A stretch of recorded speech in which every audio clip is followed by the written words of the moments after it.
Assalamualaikum warahmatullahi wabarakatuh. Perkenalkan, nama saya Sabrina Putra Oktaviani dari kelas 3B Sastra Inggris IPB Infada Cirebon. Saya di sini akan mengutarakan berbagai opini pribadi dalam rangka menyelesaikan ujian tengah semester mata kuliah Bahasa Indonesia. Kemajuan peradaban masyarakat ditandai oleh kemajuan dan perkembangan bahasa. Saya akan menjelaskan korelasi antara kemajuan peradaban dengan perkembangan bahasa.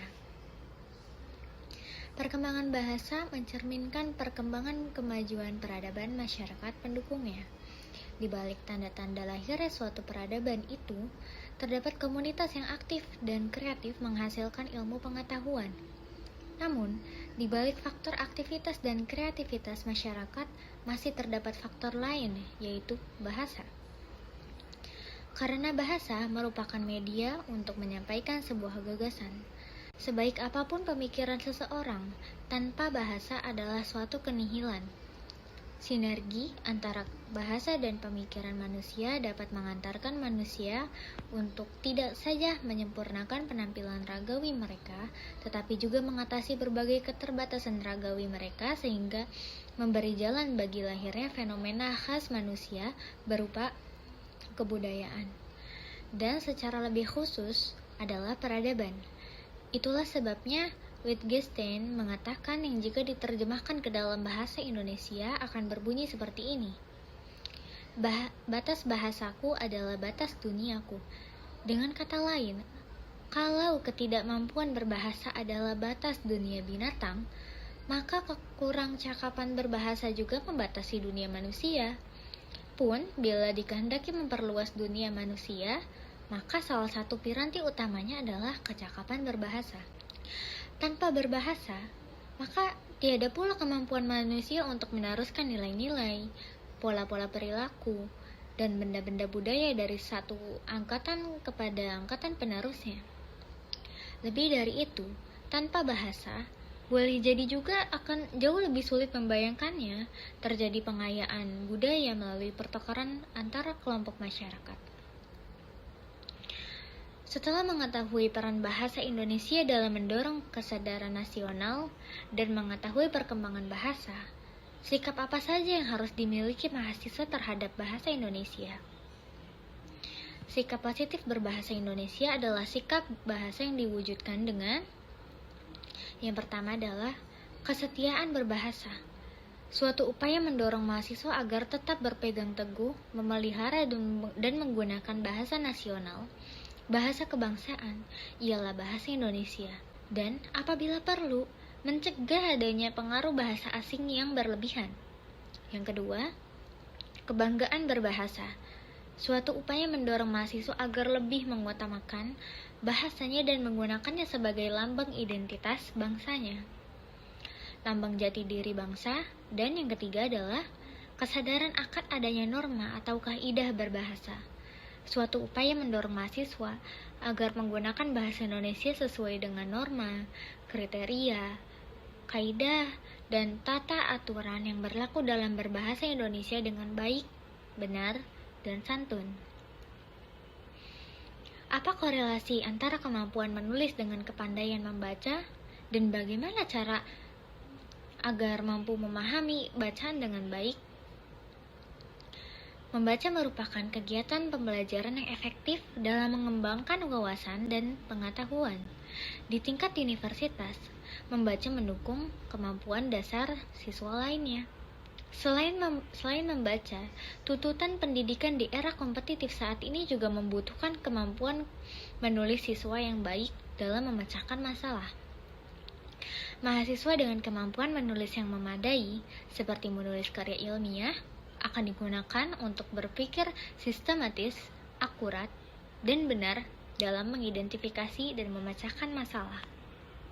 Ilustrasi sederhana untuk menggambarkan hubungan antara menulis dan membaca adalah menerima dan memberi. Membaca adalah kegiatan menerima, sedangkan menulis adalah kegiatan memberi. Orang yang sedang membaca adalah orang yang sedang menerima pasokan informasi, dan pasokan itu akan membentuk ilmu di dalamnya. Sedangkan Orang yang menulis adalah orang yang sedang memberikan ilmu pengetahuan yang telah dimilikinya dalam bentuk tertulis kepada orang lain. Cara cepat memahami bacaan dan mengingat detailnya, terdapat 5 cara mudah mengingat bacaan dan paham isi suatu bacaan tersebut. Cara yang dimaksud yaitu menggunakan kemampuan Hodge, Higher Order Thinking Skill. Saat membaca, menerapkan teknik membaca secara scanning, skimming, mind mapping, dan pengulangan. Faktor diksi mempengaruhi kualitas tulisan, terutama dalam penulisan karya ilmiah. Di dalam karangan ilmiah, kata yang digunakan harus berbentuk formal dan digunakan secara konsisten atau taat asas. Oleh karena itu, pilihan kata dalam penulisan karangan ilmiah harus baik dan benar sehingga makna yang diacunya tepat dan jelas. Diksi adalah pilihan kata yang tepat dan selaras dalam penggunaannya untuk mengungkapkan gagasan sehingga diperoleh efek tertentu seperti yang diharapkan. Dari pernyataan itu, tampak bahwa penguasaan kata seseorang akan mempengaruhi kegiatan berbahasanya, termasuk saat yang bersangkutan membuat karangan. Dalam memilih kata, seorang penulis harus memperhatikan hal-hal yang menjadi syarat dari diksi. Apa saja? Yang pertama adalah ketepatan dalam pemilihan kata yang dapat mewakili gagasan penulis dengan benar, sehingga tidak terjadi perbedaan tafsir antara penulis dan pembaca. Yang kedua, kesesuaian pemilihan kata yang cocok dengan konteks, seperti situasi pemakaian, sasaran penulis, dan lain-lain. Kalimat efektif adalah kalimat yang mampu mengantarkan isi dan tujuan komunikasi dengan baik.